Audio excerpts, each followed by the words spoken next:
v.I. Lenin. The economic content of Narodism and the criticism of it in Mr. Struve's book. The reflection of Marxism in bourgeois literature. Chapter 2. A criticism of Narodnik sociology. The essence of Narodism, its main idea, according to the author, lies in the theory of Russia's exceptional economic development. This theory, as he puts it, has two main sources: 1. A definite doctrine of the role of the individual in the historical process, and 2. A direct conviction that the Russian people possess a specific national character and spirit and a special historical destiny. 2. In a footnote to this passage, the author declares that Narodism is characterized by quite definite social ideals, see footnote 1, and adds that he gives the economic world outlook of the Narodniks later on in the book. This description of the essence of Narodism, it seems to me, requires some correction. It is too abstract and idealistic. It indicates the prevailing theoretical ideas of Narodism, but does not indicate either its essence or its source. It remains absolutely unclear why the ideals indicated were combined with a belief in an exceptional Russian development and with a specific doctrine of the role of the individual, and why these theories became the most influential trend in our social thought. If, when speaking of the sociological ideas of Narodism, the title of the first chapter, the author was unable to confine himself to purely sociological questions, method in sociology, but also dealt with the Narodnik's views on Russian economic reality, he should have explained to us the essence of these views. Yet in the footnote referred to, this is only half accomplished. The essence of Narodism is that it represents the producer's interests from the standpoint of the small producer, the petty bourgeois. In his German article on Mr. Annon's book, Sozialpolitisches Centralblatt, 1893, number 1, Mr. Struve called Narodism National Socialism, Ruskobokistvo, 1893, number 12, page 185. Instead of national he should have said peasant in reference to the old Russian Narodism, and petty bourgeois in reference to contemporary Russian Narodism. The source of Narodism lies in the predominance of the class of small producers in post-reform capitalist Russia. This description requires explanation. I use the expression petty bourgeois not in the ordinary, but in the political economic sense. A small producer, operating under a system of commodity economy. These are the two features of the concept petty bourgeois, Kleinbürger, or what is the same thing, the Russian meshchanin.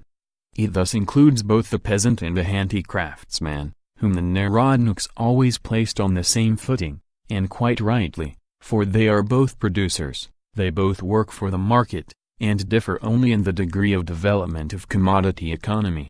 Further, I make a distinction between the old, see footnote 2, and contemporary Narodism, on the grounds that the former was to some extent a well-knit doctrine evolved in a period when capitalism was still very feebly developed in Russia, when nothing of the petty bourgeois character of peasant economy had yet been revealed, when the practical side of the doctrine was purely utopian, and when the Narodniks gave liberal society a wide berth and went among the people. It is different now. Russia's capitalist path of development is no longer denied by anybody. The breakup of the countryside is an undoubted fact. Of the Narodniks' well-knit doctrine, with its childish faith in the village community, nothing but rags and tatters remain. From the practical aspect, utopia has been replaced by a quite unutopian program of petty bourgeois progressive measures, and only pompous phrases remind us of the historical connection between these paltry compromises and the dreams of better and exceptional paths for the fatherland. In place of aloofness from liberal society we observe a touching intimacy with it. Now it is this change that compels us to distinguish between the ideology of the peasantry and the ideology of the petty bourgeoisie.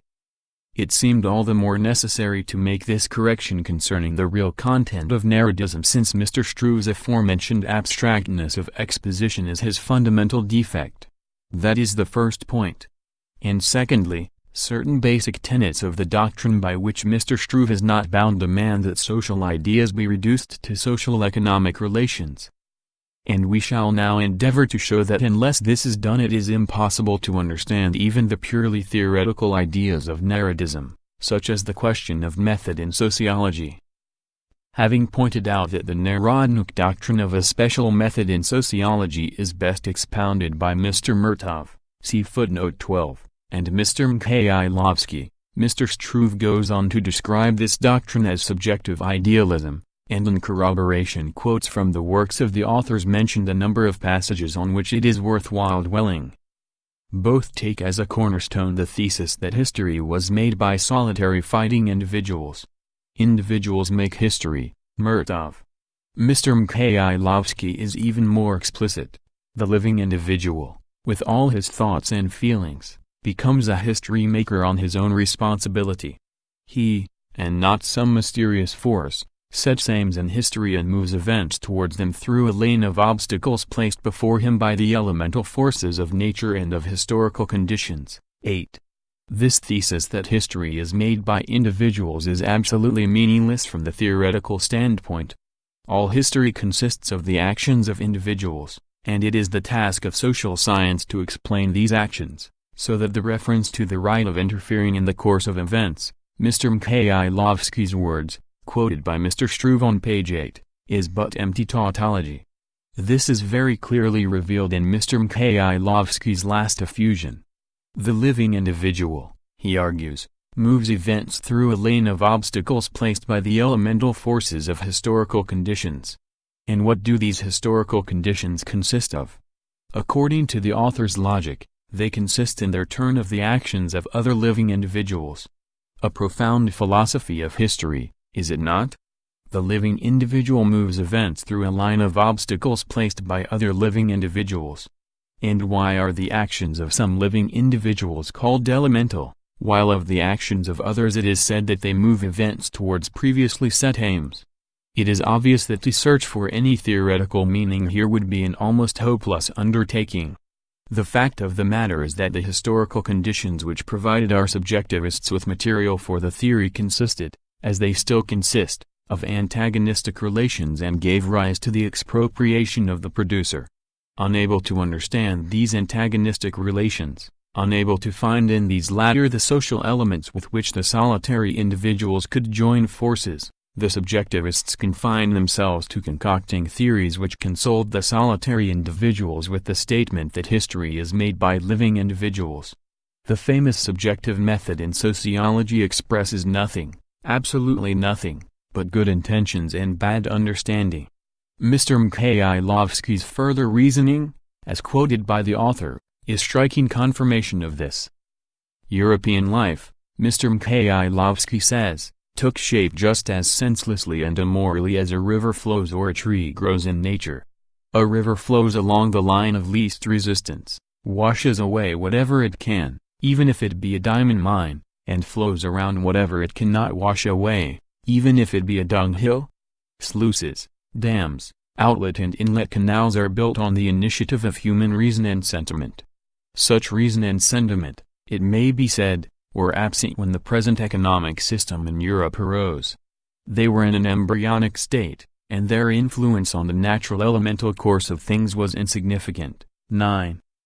Mr. Struve inserts a mark of interrogation, but what perplexes us is why he inserts it only after one word and not after all of them. So meaningless is this whole effusion. What nonsense it is to say that reason and sentiment were absent when capitalism arose. Of what does capitalism consist if not of definite relations between people, and people without reason and sentiments are so far unknown? And what an untruth it is to say that only insignificant influence of the reason and sentiment of individuals living at that time was brought to bear on the course of things. Quite the contrary.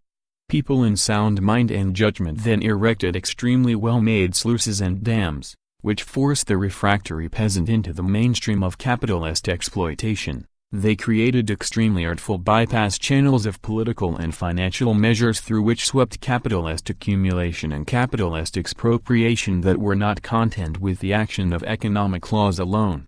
In a word, all Mr. Mikhailovsky's statements here quoted are so preposterously false that they cannot be attributed to theoretical mistakes alone. They are entirely due to the author's petty bourgeois standpoint. Capitalism has already revealed its tendencies quite clearly, It has developed its inherent antagonism to the full. The contradiction of interests has already begun to assume definite forms, and is even reflected in Russian legislation, but the small producer stands apart from this struggle. He is still tied to the old bourgeois society by his tiny farm, and for that reason, though he is oppressed by the capitalist system, he is unable to understand the real causes of his oppression and consoles himself with illusions about the whole trouble lying in the fact that the reason and sentiment of people are still in an embryonic state. Of course, continues the ideologist of this petty bourgeois, people have always endeavored to influence the course of things in one way or another. But the course of things consists of nothing else but actions and influences of people, and so this again is an empty phrase. But they were guided in this by the promptings of the most meager experience and by the grossest interests, and it is obvious that it was very rarely and only by chance that these guides could indicate the path suggested by modern science and modern moral ideas. 9. This is a petty bourgeois morality, which condemns grossness of interests because it is unable to connect its ideals with any immediate interests. It is a petty bourgeois way of shutting one's eyes to the split which has already taken place and which is clearly reflected both in modern science and in modern moral ideas. Naturally, the peculiarities of Mr. Mikhailovsky's reasoning remain unchanged even when he passes to Russia. He welcomes with all his heart the equally strange stories of a Mr. Yakovlev that Russia is a tabula rasa, that she can begin from the beginning, avoid the mistakes of other countries, and so on and so forth. And all this is said in the full knowledge that this tabula rasa still affords a very firm foothold for representatives of the old nobility system, with its large-scale landed proprietorship and tremendous political privileges, and that it provides the basis for the rapid development of capitalism, with all its diverse progress. The petty bourgeois faint-heartedly closes his eyes to these facts and flies to the realm of innocent daydreams, such as that we are beginning to live, now that science has already mastered certain truths and gained some prestige.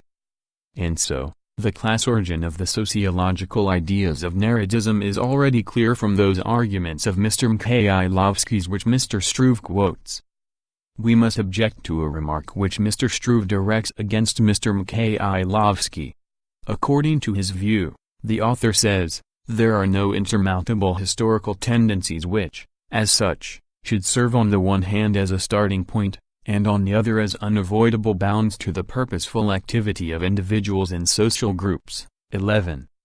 That is the language of an objectivist, and not of a Marxist, materialist.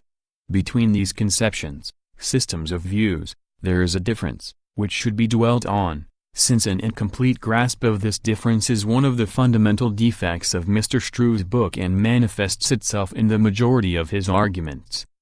The objectivist speaks of the necessity of a given historical process, the materialist gives an exact picture of the given social economic formation and of the antagonistic relations to which it gives rise. When demonstrating the necessity for a given series of facts, the objectivist always runs the risk of becoming an apologist for these facts. The materialist discloses the class contradictions and in so doing defines his standpoint. The objectivist speaks of insurmountable historical tendencies, the materialist speaks of the class which directs the given economic system, giving rise to such and such forms of counteraction by other classes. Thus, on the one hand, the materialist is more consistent than the objectivist, and gives profounder and fuller effect to his objectivism. He does not limit himself to speaking of the necessity of a process, but ascertains exactly what social economic formation gives the process its content, exactly what class determines this necessity. In the present case, for example, the materialist would not content himself with stating the insurmountable historical tendencies, but would point to the existence of certain classes, which determine the content of the given system and preclude the possibility of any solution except by the action of the producers themselves. On the other hand, materialism includes partisanship, so to speak, and enjoins the direct and open adoption of the standpoint of a definite social group in any assessment of events. See footnote 3. From Mr. Mikhailovsky the author passes to Mr. Yuzakov, who represents nothing independent or interesting. Mr. Struve quite justly describes his sociological arguments as florid language devoid of all meaning. It is worth dwelling on an extremely characteristic, for Narodism in general, difference between Mr. Yazakov and Mr. Mikhailovsky. Mr. Struve notes this difference by calling Mr. Yazakov a nationalist, whereas, he says, all nationalism has always been absolutely alien to Mr. Mikhailovsky, for whom, as he himself says, the question of the people's truth embraces not only the Russian people but the laboring folk of the whole civilized world. It seems to me that behind this difference there is also visible the reflection of the dual position of the small producer, who is a progressive element inasmuch as he begins, to use Mr. Yazakov's unconsciously apt expression, to differentiate from society, and a reactionary element inasmuch as he fights to preserve his position as a small proprietor and strives to retard economic development. That is why Russian Narodism, too, is able to combine progressive, democratic features in its doctrine with the reactionary features which evoke the sympathy of Moskovskaya Vedomosti. As to the latter features, it would be difficult, it seems to me, to express them more graphically than was done by Mr. Yazakov in the following passage, quoted by Mr. Struve. Only the peasantry has always and everywhere been the vehicle of the pure idea of labor. Apparently, this same idea has been brought into the arena of modern history by the so-called Fourth Estate, the urban proletariat. But the substance of the idea has undergone such considerable changes that the peasant would hardly recognize it as the customary basis of his way of life. The right to work, instead of the sacred duty of working, the duty of earning one's bread by the sweat of one's brow, so that is what was concealed behind the pure idea of labor. The purely feudal idea of the duty of the peasant to earn bread, so as to perform his services. This sacred duty is preached to the poor beast of burden that is browbeaten and crushed by it. See footnote 4. Then, the separation and rewarding of labor, all this agitation about a fair reward for labor, as though labor does not create its own reward in its fruits. What is this? Mr. Struve asks, sancta simplicitas, or something else? Worse. It is the apotheosis of the docility of the laborer tied to the soil and accustomed to work for others for almost nothing, the differentiation of labor from life into some abstract, p.s., category depicted by so many hours of work in the factory and having no other, p.s., relation, no tie with the daily interests of the worker, the purely petty bourgeois cowardice of the small producer, who at times suffers very severely from the modern capitalist organization, but who fears nothing on earth more than a serious movement against this organization on the part of elements who have become completely differentiated from every tie with it. Finally, the absence of a settled life, a domestic hearth created by labor, the changing field of labor, all this is entirely alien to the idea of peasant labor.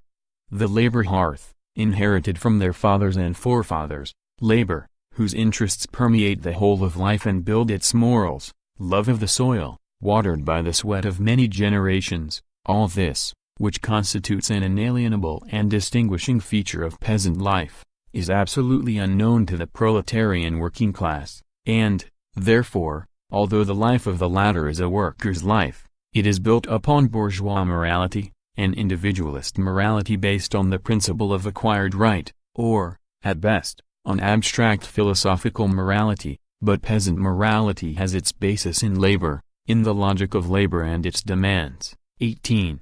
Here the reactionary features of the small producer appear in their pure form, his wretchedness, which induces him to believe that he is fated forever to the sacred duty of being a beast of burden, his servility, inherited from his fathers and forefathers, his attachment to a tiny individual farm, the fear of losing which compels him to renounce even the very thought of a fair reward and to be an enemy of all agitation, and which, because of the low productivity of labor and the fact of the laboring peasant being tied to one spot, turns him into a savage and, by virtue of economic conditions alone, necessarily engenders his wretchedness and servility.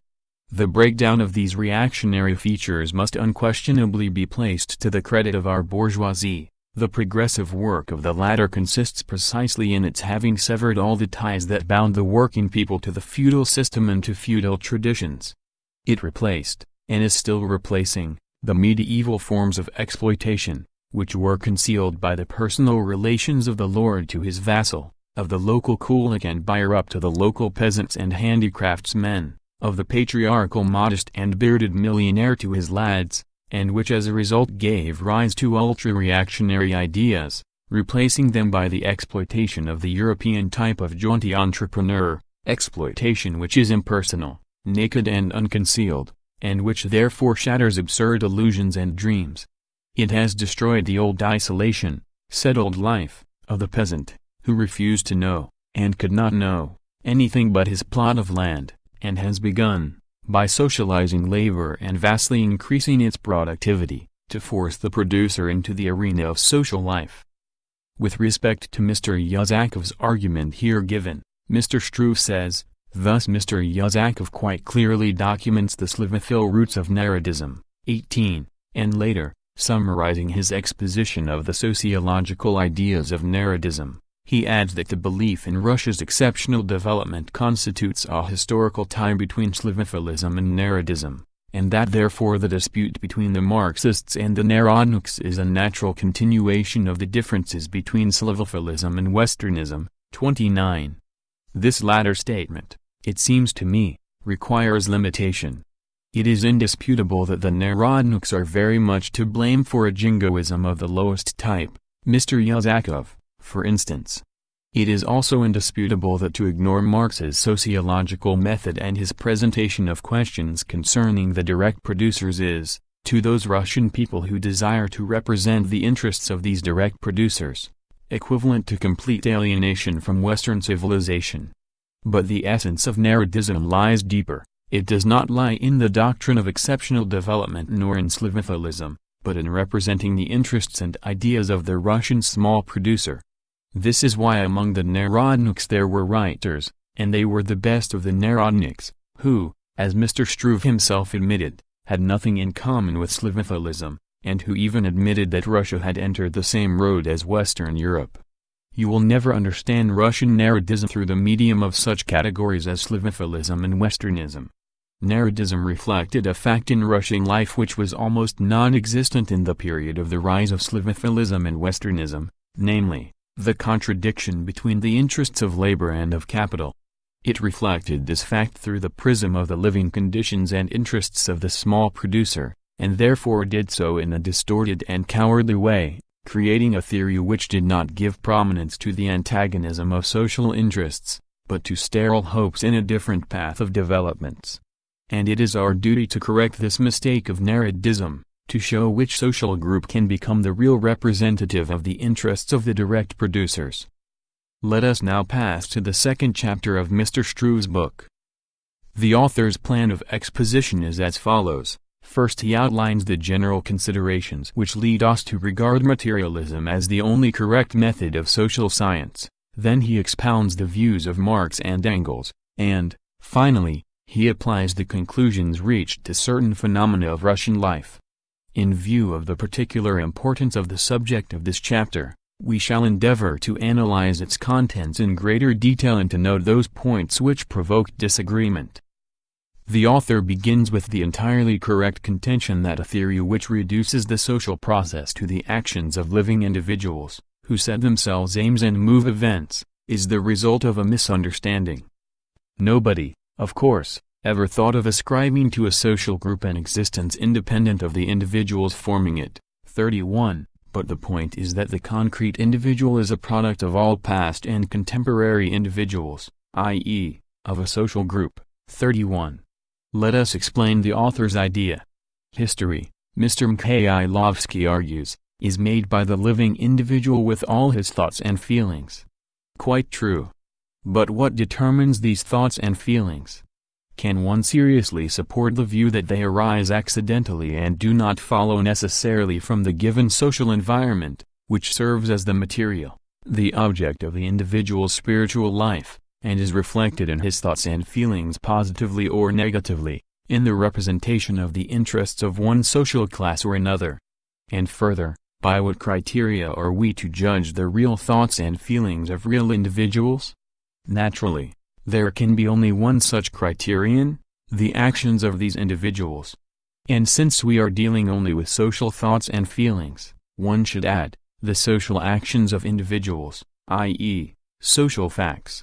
When we separate the social group from the individual, says Mr. Struve, we understand by the former all the varied interactions between individuals which arise out of social life and acquire objective form in custom and law, in morals and morality, in religious ideas. 32. In other words, the materialist sociologist, taking the definite social relations of people as the object of his inquiry, by that very fact also studies the real individuals from whose actions these relations are formed. The subjectivist sociologist, when he begins his argument supposedly with living individuals, actually begins by endowing these individuals with such thoughts and feelings as he considers rational, for by isolating his individuals from the concrete social environment he deprived himself of the possibility of studying their real thoughts and feelings, i.e., he starts with a utopia, as Mr. Mikhailovsky was obliged to admit. See footnote 5, and since, further, this sociologist's own ideas of what is rational reflect, without his realizing it, the given social environment, the final conclusions he draws from his argument, which seem to him a pure product of modern science and modern moral ideas, in fact only reflect the standpoint and interests of the petty bourgeoisie. This last point, i.e., that a special sociological theory about the role of the individual, or about the subjective method, replaces a critical, materialist inquiry by a utopia, is particularly important and, since it has been omitted by Mr. Struve, it deserves to be dwelt on a little. Let us take as an illustration the common Narodnik argument about the handicraftsman. The Narodnik describes the pitiable condition of this handicraftsman, the miserable level of his production, the monstrous way in which he is exploited by the buyer-up, who pockets the lion's share of the product and leaves the producer a few coppers for a 16 to 18-hour working day, and concludes that the wretched level of production and the exploitation of the handicraftsman's labor are an ugly side of the present system. But the handicraftsman is not a wage worker, that is a good side. The good side must be preserved and the bad side destroyed, and for this purpose handicraft cartels must be organized. Here you have the complete Narodnik argument. The Marxist argues differently. Acquaintance with the condition of an industrial pursuit evokes in him, in addition to the question of whether it is good or bad, the question of how the industry is organized, i.e., what are the relations between the handicraftsman and the production of the given product and why just these and no others. And he sees that this organization is commodity production, i.e., production by separate producers, connected with one another by the market. The product of the individual producer, destined for consumption by others, can reach the consumer and give the producer the right to receive another social product only after assuming the form of money, i.e., after undergoing preliminary social evaluation, both qualitatively and quantitatively. And this evaluation takes place behind the back of the producer, through market fluctuations. These market fluctuations, which are unknown to the producer and independent of him, are bound to cause inequality among the producers, are bound to accentuate this inequality, impoverishing some and putting others in possession of money equals the product of social labor.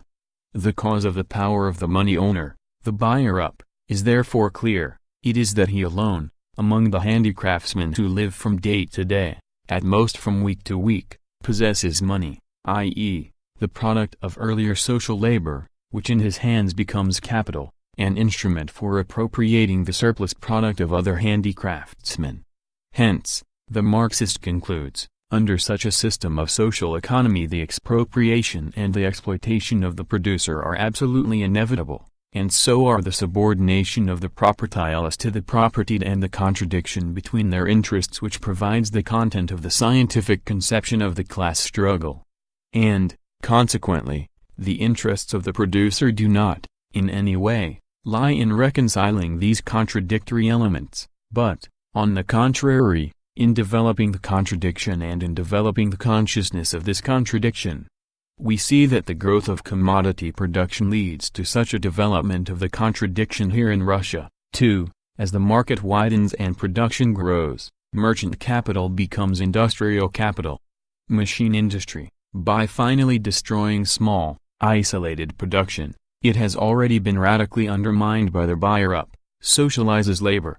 The system of plasmacurie, which in handicraft production is obscured by the apparent independence of the handicraftsman and the apparent fortuitousness of the power of the buyer-up, now becomes clear and is fully revealed.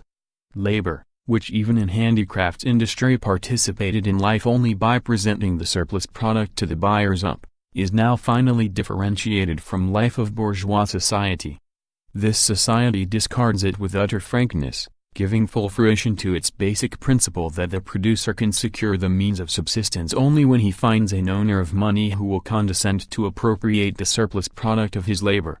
And what the handicraftsman, and his ideologist, the Narodnik, could not understand, the profound class character of the aforementioned contradiction, becomes self-evident to the producer. That is why the interests of the handicraftsman can be represented only by this advanced producer. Let us now compare these arguments from the angle of their sociological method. The Narodnik assures us that he is a realist.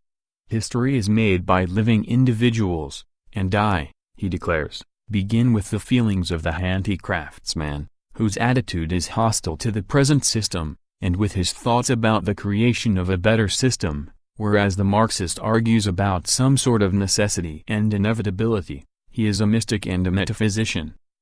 It is true, this mystic rejoins, that history is made by living individuals, and I, when examining why social relations in handicrafts industry have assumed such a form and no other, you have not even raised this question, in fact examined how living individuals have made their history and are still making it. And I had a reliable criterion to show that I was dealing with real, living individuals, with real thoughts and feelings. This criterion was that their thoughts and feelings had already found expression in actions and had created definite social relations. True, I never say that history is made by living individuals, because it seems to me that this is an empty phrase, but when I investigate actual social relations and their actual development, I am in fact examining the product of the activities of living individuals. But though you talk of living individuals, you actually make your starting point not the living individual, with the thoughts and feelings actually created by his conditions of life, by the given system of relations of production, but a marionette, and stuff its head with your own thoughts and feelings. Naturally, such a pursuit only leads to pious dreams. Life passes you by, and you pass life by. See footnote 6, but that is not all. Just see what you are stuffing into the head of this marionette, and what measures you are advocating. In recommending the art as the path suggested by modern science and modern moral ideas, you did not pay attention to one little circumstance, namely, the whole organization of our social economy. Since you did not understand that this is a capitalist economy, you did not notice that on this basis all possible artels are nothing but petty palliatives, which do not in the least remove either the concentration of the means of production, including money, in the hands of a minority. This concentration is an indisputable fact, or the complete impoverishment of the vast mass of the population, palliatives which at best will only elevate a handful of individual handicraftsmen to the ranks of the petty bourgeoisie. From an ideologist of the working people you turn into an ideologist of the petty bourgeoisie. Let us, however, return to Mr. Struve. Having shown the emptiness of the Narodnik's arguments regarding the individual, he continues, that sociology does indeed always strive to reduce the elements of individuality to social sources is corroborated by every attempt to explain any big phase in historical evolution. When the historical individual or the great man is referred to, there is always a tendency to represent him as the vehicle of the spirit of a certain era, as the representative of his time, and his actions, his successes and failures, as a necessary result of the whole preceding course of affairs. 32. This general tendency of every attempt to explain social phenomena, i.e., to create a social science, is clearly expressed in the doctrine that the class struggle is the basic process in social evolution. Since the individual had been discarded, some other element had to be found. The social group proved to be such an element. 33. Mr. Struve is absolutely right when he says that the theory of the class struggle crowns, so to speak, the general endeavor of sociology to reduce the elements of individuality to social sources. Furthermore, the theory of the class struggle for the first time pursues this endeavor so completely and consistently as to raise sociology to the level of a science. This was achieved by the materialist definition of the concept group. In itself, this concept is still too indefinite and arbitrary. Religious, ethnographical, political, juridical and other phenomena may also be considered as criteria distinguishing groups. There is no firm token by which particular groups in each of these spheres can be distinguished. The theory of the class struggle, however, represents a tremendous acquisition for social science for the very reason that it lays down the methods by which the individual can be reduced to the social with the utmost precision and definiteness. Firstly, this theory worked out the concept of the social economic formation. Taking as its starting point a fact that is fundamental to all human society, namely, the mode of procuring the means of subsistence, it connected up with this the relations between people formed under the influence of the given modes of procuring the means of subsistence, and showed that this system of relations of production, to use Marxist terminology, is the basis of society, which clothes itself in political and legal forms and in definite trends of social thought. According to Marx's theory, each such system of production relations is a specific social organism, whose inception, functioning, and transition to a higher form, conversion into another social organism, are governed by specific laws. This theory applied to social science that objective, general scientific criterion of repetition which the subjectivists declared could not be applied to sociology. They argued, in fact, that owing to the tremendous complexity and variety of social phenomena they could not be studied without separating the important from the unimportant, and that such a separation could be made only from the viewpoint of critically thinking and morally developed individuals. And they thus happily succeeded in transforming social science into a series of sermons on petty bourgeois morality, samples of which we have seen in the case of Mr. Mikhailovsky, who philosophized about the inexpediency of history and about a path directed by the light of science. It was these arguments that Marx's theory severed at the very root. The distinction between the important and the unimportant was replaced by the distinction between the economic structure of society, as the content, and the political and ideological form. The very concept of the economic structure was exactly explained by refuting the views of the earlier economists, who saw laws of nature where there is room only for the laws of a specific, historically defined system of relations of production.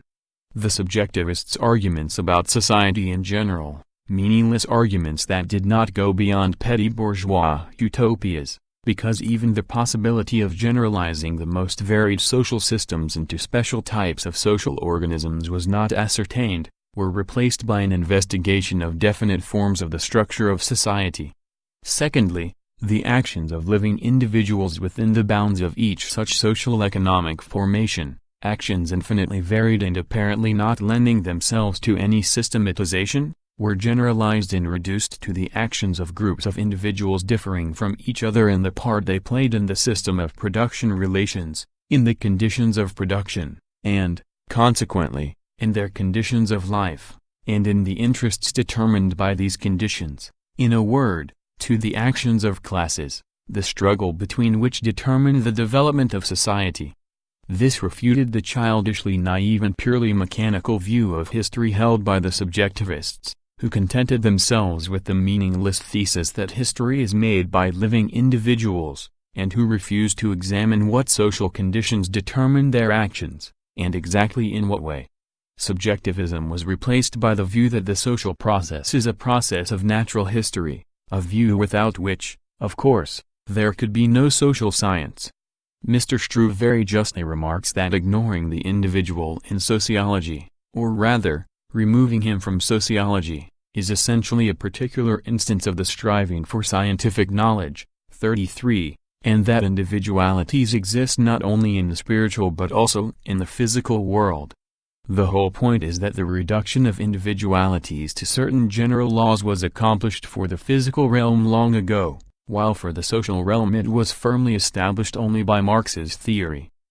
Another objection made by Mr. Struve to the sociological theory of the Russian subjectivists is that, in addition to all the above-mentioned arguments, sociology cannot under any circumstances recognize what we call individuality as a primary fact, since the very concept of individuality, which is not subject to further explanation, and the fact that corresponds to it are the result of a long social process. 36. This is a very true thought, and is all the more worthy of being dwelt on because the author's argument contains certain inaccuracies. He cites the views of Simmel, who, he declares, proved in his social differentiation the direct interdependence between the development of the individual and the differentiation of the group to which the individual belongs. Mr. Struve contrasts this thesis with Mr. Mikhailovsky's theory of the inverse dependence between the development of the individual and the differentiation, heterogeneity, of society. In an undifferentiated environment, Mr. Struve objects, the individual will be harmoniously integral in his homogeneity and impersonality. A real individual cannot be an aggregate of all the features inherent in the human organism in general, simply because such a fullness of content exceeds the powers of the real individual. 38-39. In order that the individual may be differentiated, he must live in a differentiated environment. 39. It is not clear from this exposition how exactly Simmel formulates the question and how he argues. But as transmitted by Mr. Struve, the formulation of the question suffers from the same defect that we find in Mr. Mikhailovsky's case. Abstract reasoning about how far the development, and well-being, of the individual depends on the differentiation of society is quite unscientific, because no correlation can be established that will suit every form of social structure. The very concepts differentiation, heterogeneity, and so on, acquire absolutely different meanings, depending on the particular social environment to which they are applied. Mr. Mikhailovsky's fundamental error consists precisely in the abstract dogmatism of his reasoning, which endeavors to embrace progress in general, instead of studying the concrete progress of some concrete social formation. When Mr. Struve sets his own general theses, described above, against Mr. Mikhailovsky, he repeats the latter's mistake by abandoning the depiction and explanation of a concrete progress in the realm of nebulous and unfounded dogmas. Let us take an example. The harmonious integrity of the individual is determined as to its content by the degree of development, i.e., differentiation of the group, says Mr. Struve, and puts this phrase in italics. But what are we to understand here by the differentiation of the group? Has the abolition of serfdom accentuated or weakened this differentiation? Mr. Mikhailovsky answers the question in the latter sense. What is progress? Mr. Struve would most likely answer it in the former sense, on the grounds of the increased social division of labor. The former had in mind the abolition of social estate distinctions, the latter, the creation of economic distinctions. The term, as you see, is so indefinite that it can be stretched to cover opposite things. Another example. The transition from capitalist manufacture to large-scale machine industry may be regarded as diminution of differentiation, for the detailed division of labor among specialized workers ceases. Yet there can be no doubt that the conditions for the development of the individuality are far more favorable, for the worker, precisely in the latter case. The conclusion is that the very formulation of the question is incorrect. The author himself admits that there is also an antagonism between the individual and the group, to which Mr. Mikhailovsky also refers. But life, he adds, is never made up of absolute contradictions. In life everything is mobile and relative, and at the same time all the separate sides are in a state of constant interaction. 39. If that is so, why was it necessary to speak of absolute interrelations between the group and the individual, interrelations having no connection with the strictly defined phase in the development of a definite social formation? Why could not the whole argument have been transferred to the concrete process of evolution of Russia? The author has made an attempt to formulate the question in this way, and had he adhered to it consistently his argument would have gained a great deal. It was only the division of labor, mankind's fall from grace, according to Mr. Mikhailovsky's doctrine, that created the conditions for the development of the individual, and whose name Mr. Mikhailovsky justly protests against the modern forms of division of labor. 38. That is excellently put. Only in place of division of labor he should have said capitalism, and, even more narrowly, Russian capitalism. Capitalism is progressive in its significance precisely because it has destroyed the old cramped conditions of human life that created mental stultification and prevented the producers from taking their destinies into their own hands. The tremendous development of trade relations and world exchange and the constant migrations of vast masses of the population have shattered the age-old fetters of the tribe, family and territorial community, and created that variety of development, that variety of talents and wealth of social relationships, see footnote 7, which plays so great a part in the modern history of the West. In Russia this process has been fully manifested in the post-reform era, when the ancient forms of labor very rapidly collapsed and prime place was assumed by the purchase and sale of labor power, which tore the peasant from the patriarchal, semi-feudal family, from the stupefying conditions of village life and replaced the semi-feudal forms of appropriation of surplus valued by purely capitalist forms.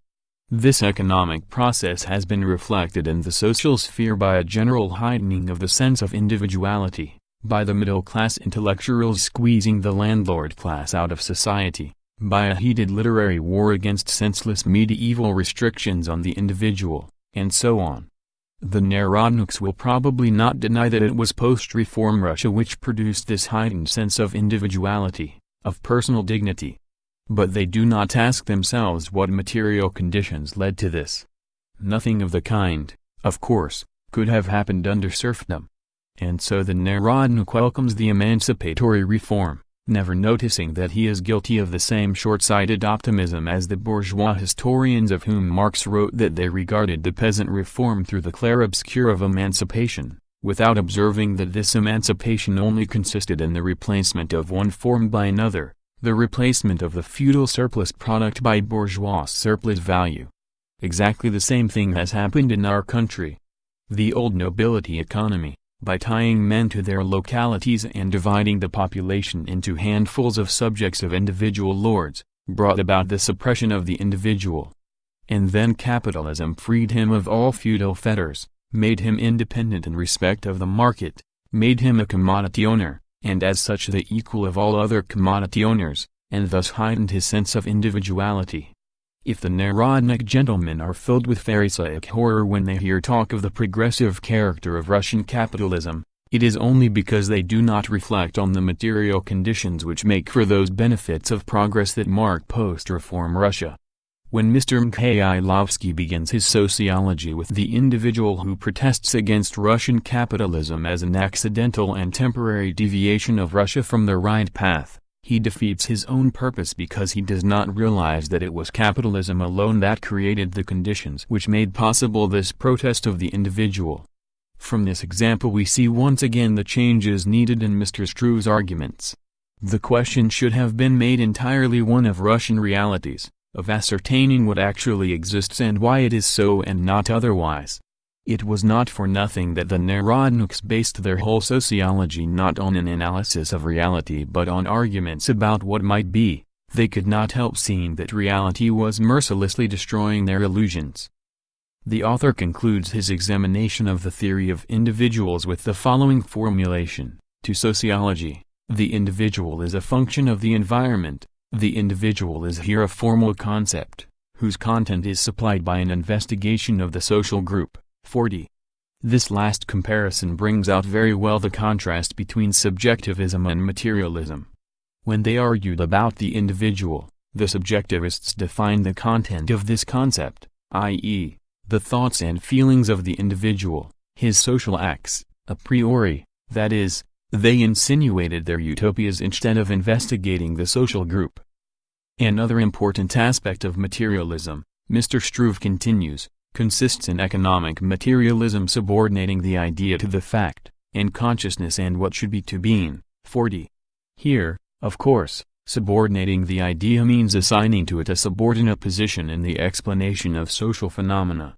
The Narodnik subjectivists do exactly the opposite. They base their arguments on ideals, without bothering about the fact that these ideals can only be a certain reflection of reality, and, consequently, must be verified by facts, must be based on facts. But then this latter thesis will be incomprehensible to the Narodnik without explanation. How is that? He asks himself. Ideals should condemn facts, show how to change them. They should verify facts, and not be verified by them.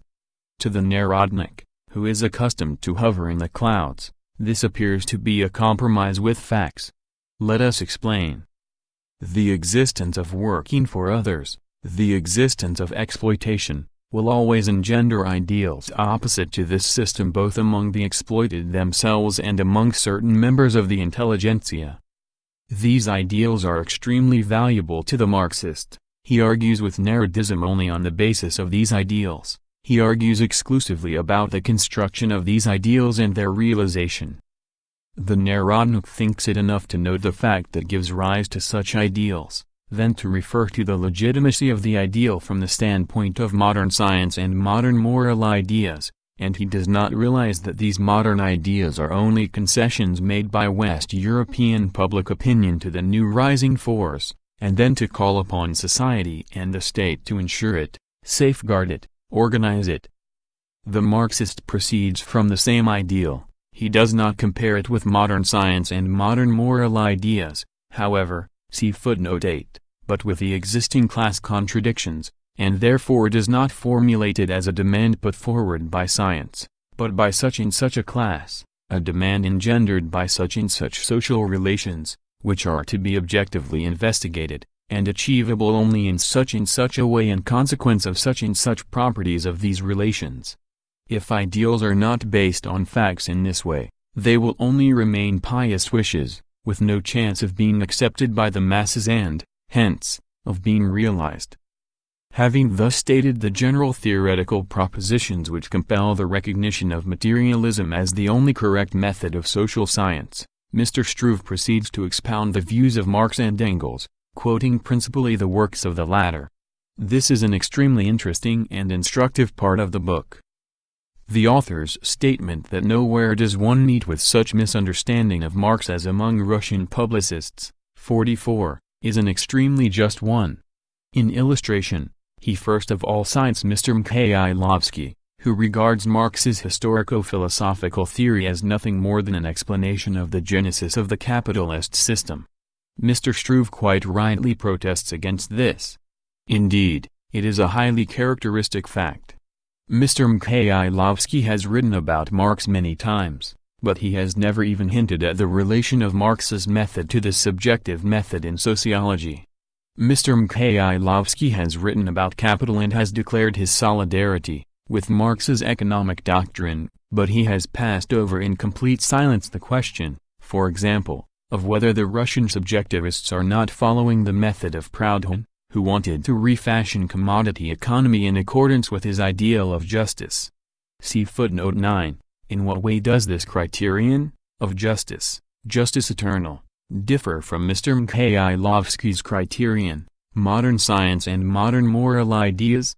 Mr. Mikhailovsky has always protested vigorously against identifying the method of social sciences with that of the natural sciences, so why did he not object to Marx's statement that Proudhon's method is as absurd as would be that of a chemist who wanted to transform metabolism in accordance with the laws of affinity instead of studying the real laws of metabolism? Why did he not object to Marx's view that the social process is a process of natural history? It cannot be explained by non-acquaintance with the literature. The explanation evidently lies in an utter failure or refusal to understand. Mr. Struve, it seems to me, is the first in our literature to have pointed this out, and that is greatly to his credit. Let us now pass to those of the author's statements on Marxism which evoke criticism. We cannot but admit, says Mr. Struve, that a purely philosophical proof of this doctrine has not yet been provided, and that it has not yet coped with the vast concrete material presented by world history. What is needed, evidently, is a reconsideration of the facts from the standpoint of the new theory. What is needed is a criticism of the theory from the angle of the facts. perhaps much of the one-sidedness and the over-hasty generalizations will be abandoned. 46. It is not quite clear what the author means by a purely philosophical proof. From the standpoint of Marx and Engels, philosophy has no right to a separate, independent existence, and its material is divided among the various branches of positive science. Thus one might understand philosophical proof to mean either a comparison of its premises with the firmly established laws of other sciences, and Mr. Struve himself admitted that even psychology provides propositions impelling the abandonment of subjectivism and the adoption of materialism, or experience in the application of this theory.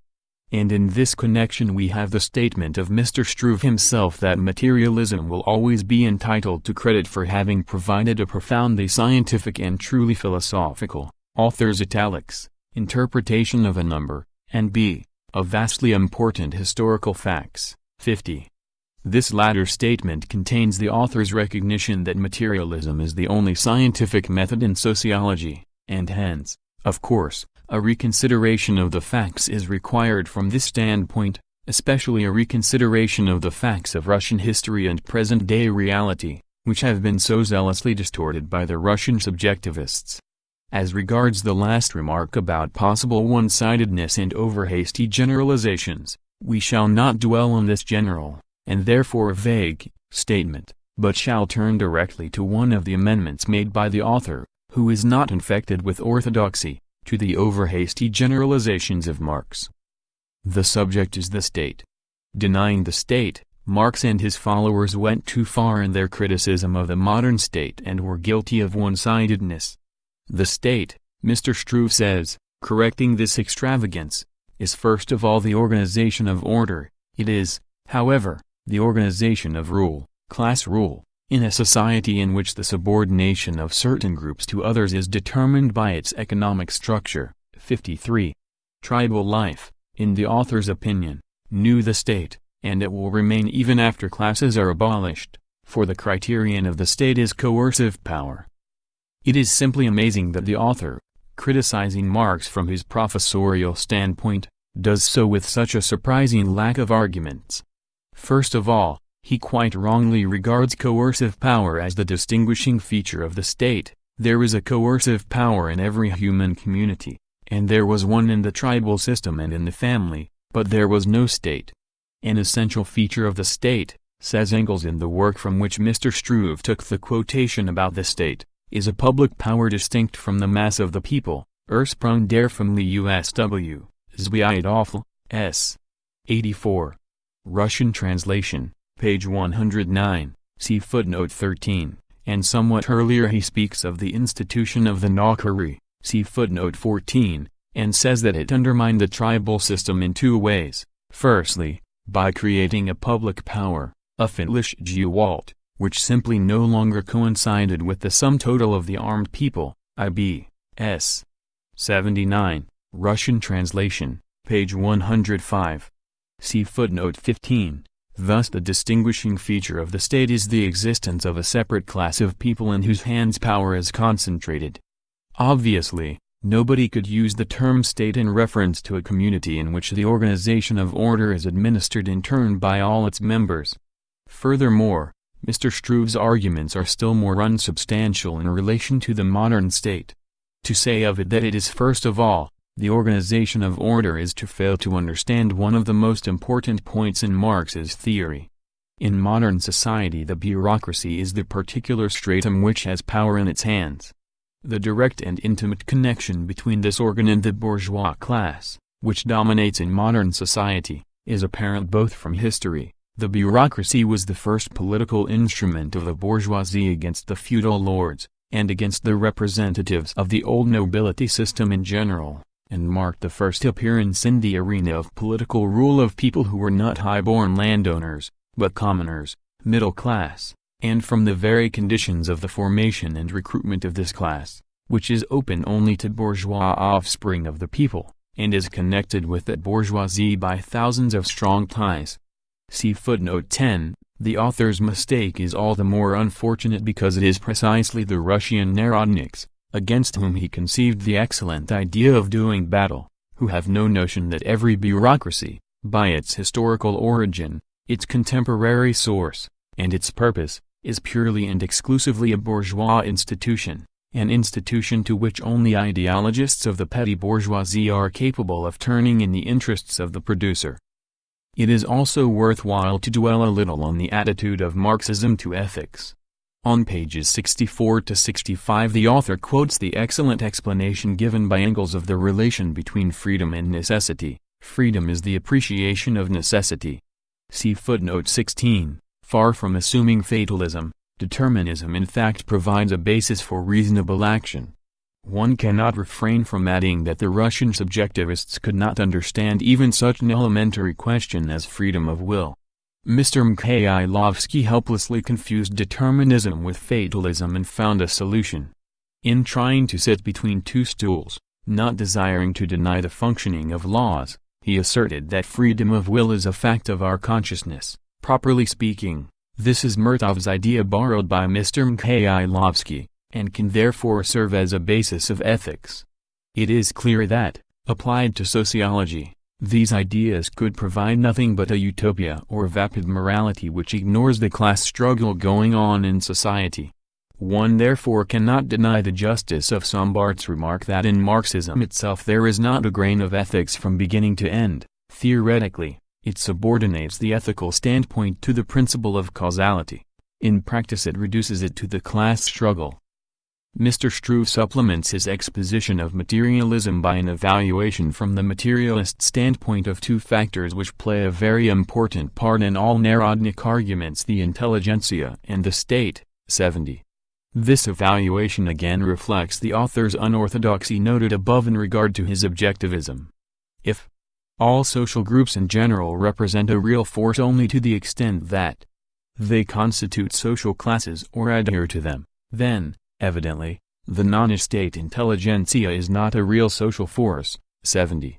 Of course, in the abstract and theoretical sense the author is right.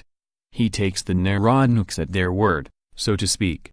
You say it is the intelligentsia that must direct Russia along different paths, but you do not understand that since it does not adhere to any class, it is a cipher. You boast that the Russian non-state intelligentsia has always been distinguished for the purity of its ideas, but that is exactly why it has always been impotent. The author's criticism is confined to comparing the absurd Narodnik idea of the omnipotence of the intelligentsia with his own perfectly correct idea of the impotence of the intelligentsia in the economic process. 71. But this comparison is not enough. In order to judge of the Russian non-state intelligentsia as a special group in Russian society which is so characteristic of the whole post-reform era, an era in which the noble was finally squeezed out by the commoner, and which undoubtedly played and is still playing a certain historical role, we must compare the ideas, and still more the programs, of our non-state intelligentsia with the position and the interests of the given classes of Russian society. To remove the possibility of our being suspected of partiality, we shall not make this comparison ourselves, but shall confine ourselves to referring to the Narodnik whose article was commented on in Chapter 1. The conclusion that follows from all his comments is quite definite, namely, that Russia's advanced, liberal, democratic intelligentsia was a bourgeois intelligentsia. The fact of the intelligentsia being non-state in no way precludes the class origin of its ideas. The bourgeoisie has always and everywhere risen against feudalism in the name of the abolition of the socialist states, and in our country, too, the old nobility, socialist state system was opposed by the non-state intelligentsia.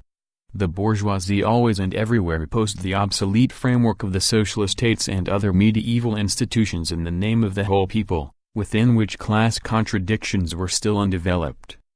And it was right, both in the West and in Russia, because the institutions criticized were actually hampering everybody.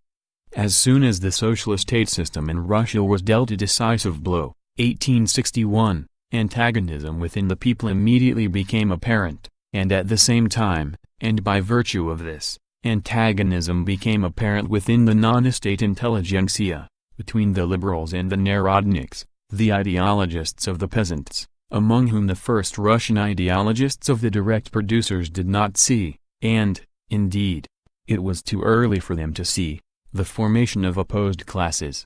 Subsequent economic development led to a more complete disclosure of the social contradictions within Russian society, and compelled the recognition of the fact that the peasantry was splitting into a rural bourgeoisie and a proletariat. Narodism has rejected Marxism and has become almost completely the ideology of the petty bourgeoisie. The Russian non-state intelligentsia, therefore, represents a real social force inasmuch as it defends general bourgeois interests. See footnote 11. If, nevertheless, this force was not able to create institutions suitable to the interests it defended, if it was unable to change the atmosphere of contemporary Russian culture, Mr. V.V., if active democracy in the era of the political struggle gave way to social indifferentism, Mr. V.V. in Nedelia, 1894, number 47, the cause of this lies not only in the dreaminess of our native non-estate intelligentsia, but, and chiefly, in the position of those classes from which it emerged and from which it drew its strength, in their duality. It is undeniable that the Russian atmosphere brought them many disadvantages, but it also gave them certain advantages. In Russia, the class which, in the opinion of the Narodniks, is not the vehicle of the pure idea of labor has an especially great historical role. Its activity cannot be lulled by tempting promises. Therefore, the references of the Marxists to this class, far from breaking the democratic thread as is asserted by Mr. V.V., who specializes in inventing the most incredible absurdities about the Marxists, catch up this thread, which an indifferent society allows to fall from its hands, and demand that it be developed, strengthened and brought closer to life. Connected with Mr. Struve's incomplete appraisal of the intelligentsia is his not altogether happy formulation of the following proposition: it must be proved, he says, that the disintegration of the old economic system is inevitable. 71. Firstly, what does the author mean by the old economic system? Serfdom? But its disintegration does not have to be proved. People's production?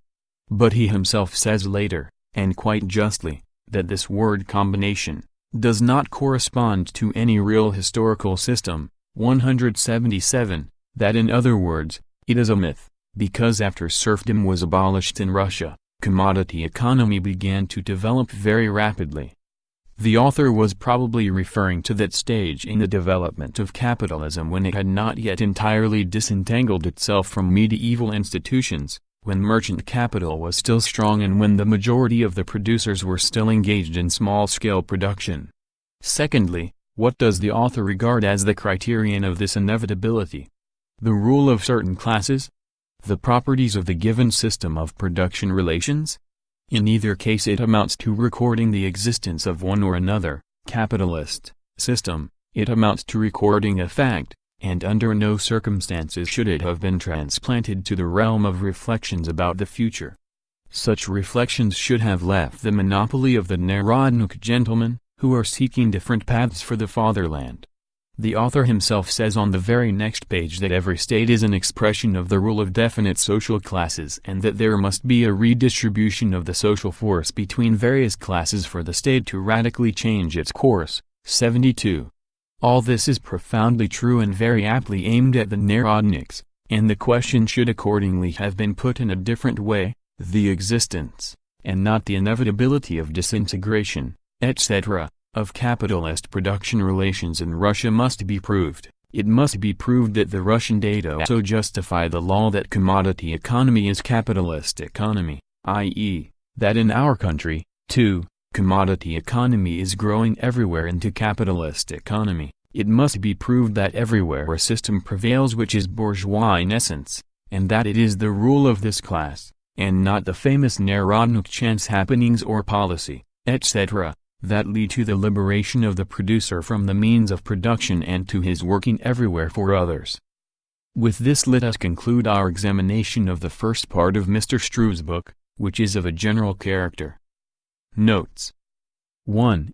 Of course, this expression quite definite ideals must not be taken literally, that is, as meaning that the Narodniks quite definitely knew what they wanted. That would be absolutely untrue. Quite definite ideals should be understood as meaning nothing more than the ideology of direct producers, even though this ideology is a very vague one. Lenin. 2. By the old Narodniks I do not mean those who backed the Otchkostveni Zapisky, for instance, but those who went among the people. Lenin.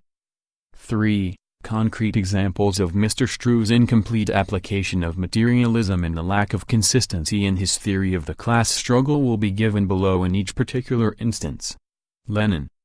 4. The author, as befits a little bourgeois, is presumably unaware that the West European toiling folk have long outgrown the stage of development in which they demanded the right to work and that they are now demanding the right to be lazy, the right to rest from the excessive toil which cripples and oppresses them. Lenin. 5. Works, Volume 3, page 155, Sociology must start with some utopia. Lenin. 6. Practice mercilessly curtails it, the possibility of a new historical path, it shrinks, one might say, from day to day. Mr. Mikhailovsky, as quoted by P. Struve, pg. 16. What shrinks, of course, is not the possibility, which never existed, but illusions. And a good thing, too. Lenin. 7. K. Marx, Directity page 98, USW, see footnote 17, Lenin. 8. Engels, in Herniedurungsumwälzung der Wissenschaft, Herr Eugen Euring's Revolution in Science, Anti-Euring, editor's note, very aptly points out that this is the old psychological method of comparing one's own concept with another concept, with a cast of another fact, and not with the fact it reflects. 18. Lenin. 9. Das Kapital, I.B., Zweit, A. Uffel. Page 62, in 38. See footnote 19, Lenin. 10. Cf. K. Marx, Bürgerkrieg in Frankreich, page 23, Leipzig, 1876, and Directity S. 45-46. Hamburg, 1885. 20. But it is precisely with the maintenance of that extensive state machine and its numerous ramifications, referring to the bureaucracy, that the material interests of the French bourgeoisie are interwoven in the closest fashion. Here it finds posts for its surplus population and makes up in the form of state salaries for what it cannot pocket in the form of profits, interest, rents and honorariums. Lenin. 11. The petty bourgeois nature of the vast majority of the Narodnik's wishes has been pointed out in Chapter 1. Wishes that do not come under this description, such as socialization of labor, hold a minute place in modern Narodism. Both Ruskobakitstvo, 1893, numbers 11-12, Yazakov's article on problems of Russia's economic development, and Mr. V.V. Essays on Theoretical Economics, St. Petersburg, 1895, protest against Mr. Lenin, who commented severely, Mr. Yazakov's word, on the outworn panacea of credits, extension of land tenure, migration, etc., Lenin. 12. Murtov, pseudonym of P.L. Lavrov, 1820-1900, a Narodnik ideologist in the 1870s. Was a member of the Narodnik secret societies Zemlya, Land and Liberty, and then of the Narodnaya People's Will, party. In the 1870s he advocated the need to go among the people. Was the founder of the idealist subjective school in sociology. Page 397. 17. C.K. Marx and F. Engels, the 18th Brumaire of Louis Bonaparte, Selected Works, Volume 1, Moscow, 1958, page 334. Page 414. 18. C.F. Engels, Anti-Euring, Moscow, 1959, page 133. 19. C.K. Marx, Capital, Volume 1, Moscow, 1959, pages 84-85, footnote 2.